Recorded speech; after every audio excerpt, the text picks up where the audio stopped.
truly was the essence of tranquility in liquid form. Unbeknownst to Brody was the fact that Morin added a few special ingredients to increase its addictiveness.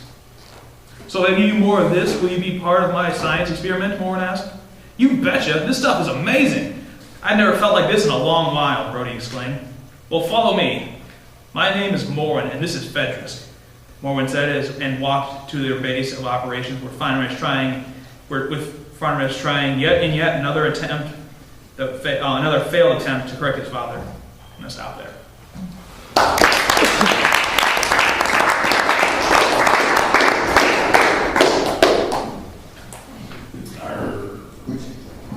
The next person on the list is Chris.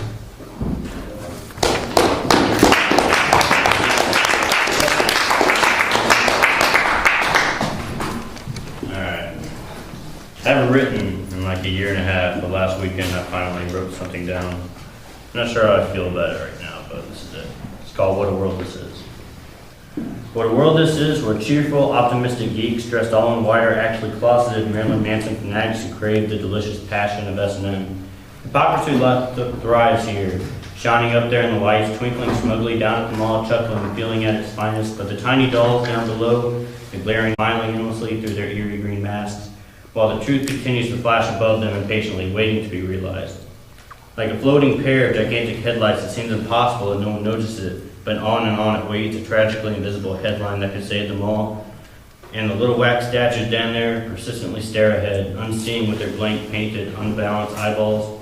If every one of them were slapped silly, they'd still never look up. Every unlikely good deed here is repaid with death and still more hate, but those little dolls don't hear the blatant rage screaming in their deaf ears. Those who do can never stop it. For every inanimate eye that wakes, and every firm mouth that flexes and finally cries out, another man is raped, another kills, another dies. So the poor, sad dolls just melt under their endless tears in the beating sun, but never take the time to run away from what's killing them. Like a death wish granted, all their nightmares come to life, monsters, mirrors, chasing them through the shadows of themselves, which stretch across a thicket of forest where the dark trees grow too tall to be real. And surrealism dominates all else. What a world this is, where angry Satanists donned in leather and decorated in permanent ink write beautiful love songs and cut out pretty pink hearts and plaster around the world anonymously. Their lives smell like a crumpled Valentine tossed in someone's wastebasket. What a world this is.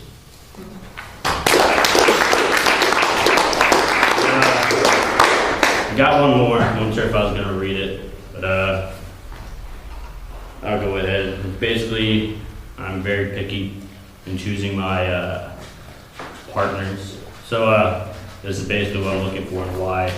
It's a very key process. It's called The Invitation. It doesn't interest me what you do for a living. I want to know what you ache for and if you dare to dream of meeting your heart's longing.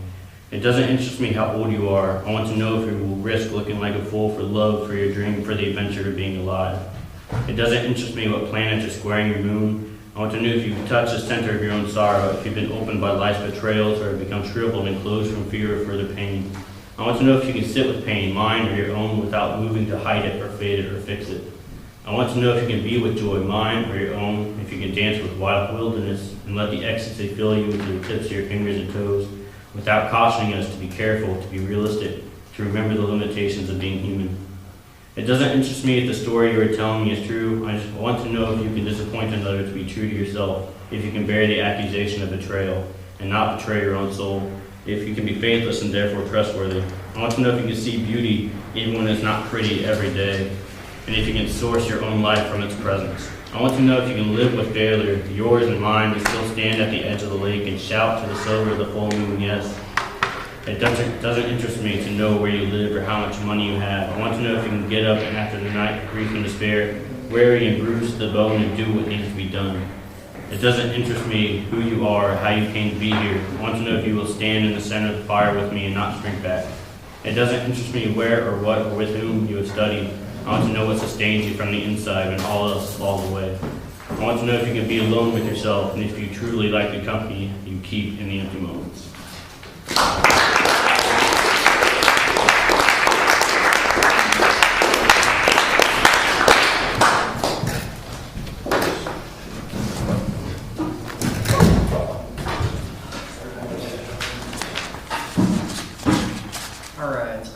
And with that, the next person on our list is Stephen.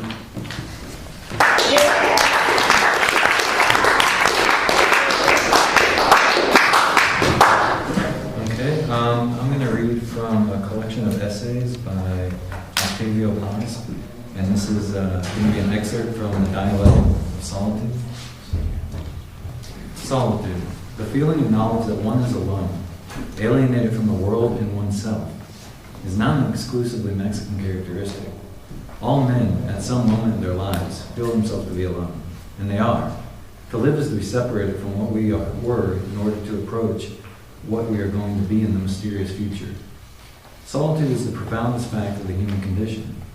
Man is the only being who knows he is alone, and the only one who seeks out another. His nature, if that word can be used in reference to man, who has invented himself by saying no to nature, consists in his longing to realize himself in another. Man is nostalgia and the search for communion. Therefore, when he is aware of himself, he is aware of his lack of another, that is, of his solitude. The fetus is at one with the world around it. It is pure brute life, unconscious of itself. When we are born, we break the ties that joined us to the blind life we lived in the maternal womb, when there is no gap between desire and satisfaction. We sense the change of separation and loss as abandonment, as a fall into a strange or hostile atmosphere. Later, this primitive sense of loss becomes a feeling of solitude, and still later it becomes awareness. We are condemned to live alone, but also to transcend our solitude, to reestablish the bonds that united us with life in the paradisiac past. All our forces strive to abolish our solitude. Hence the feeling that we are alone has a double significance. On the one hand, it is self-awareness, and on the other, it is a longing to escape from ourselves. Solitude, the very condition of our lives, appears to us as a test and a purgation, at the conclusion of which our anguish and instability will vanish. At the exit from the labyrinth of solitude, we will find reunion, which is repose and happiness, and plenitude and harmony with the world. Popular language reflects this dualism by identifying solitude with suffering. The pangs of love are pangs of solitude. Communion and solitude are opposites and complementary. The redemptive power of solitude clarifies our obscure but vivid sense of guilt. The solitary man is forsaken by the hand of God. Solitude is both a sentence and an expiation. It is a punishment, but it is also a promise that our exile will end. All human life is pervaded by this dialectic. Death and birth are solitary experiences. We are born alone and we die alone. When we are expelled from the maternal womb, we begin the painful struggle that finally ends in death. Does death mean a return to life that precedes life? Does it mean to relive that prenatal life in which rest and motion, day and night, time and eternity are not opposites? Does dying mean to cease existing as a being, and finally, definitively, to be? Is death the truest kind of life? Is birth death, and is death birth? We do not know, but although we do not know, our whole being strives to escape the opposites that torment us. Everything, self-awareness, time, reason, customs, habits, tends to make us exiles from life, but at the same time, everything compels us to return, to descend to the creative origin from which we were cast out. What we ask of love, which, being desire, is a hunger for communion, a will to fall and to die as well as to be reborn, is that it gives us a bit of true life, of true death. We do not ask it for happiness or repose, but simply for an instant of that full life in which opposites vanish, in which life and death, time and eternity are united. In some obscure way, we realize that life and death are but two phases, antagonistic but complementary, of a single reality. Creation and destruction become one in the act of love, and during a fraction of a second, man has a glimpse of a more perfect state of being. In our world, love is art, almost inaccessible experiences. Everything is against it. Morals, classes, laws, races, and the very lovers in love. Woman has always been for man the other, his opposite and complement. If one part of our being longs to unite itself with her, another part, equally imperious, rejects and excludes her.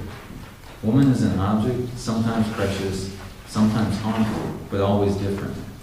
By converting her into an object and by subjecting her to the deformations which his interest, his vanity, his anguish, and his very love dictate, man changes her into an instrument, a means of obtaining understanding and pleasure, a way of achieving survival.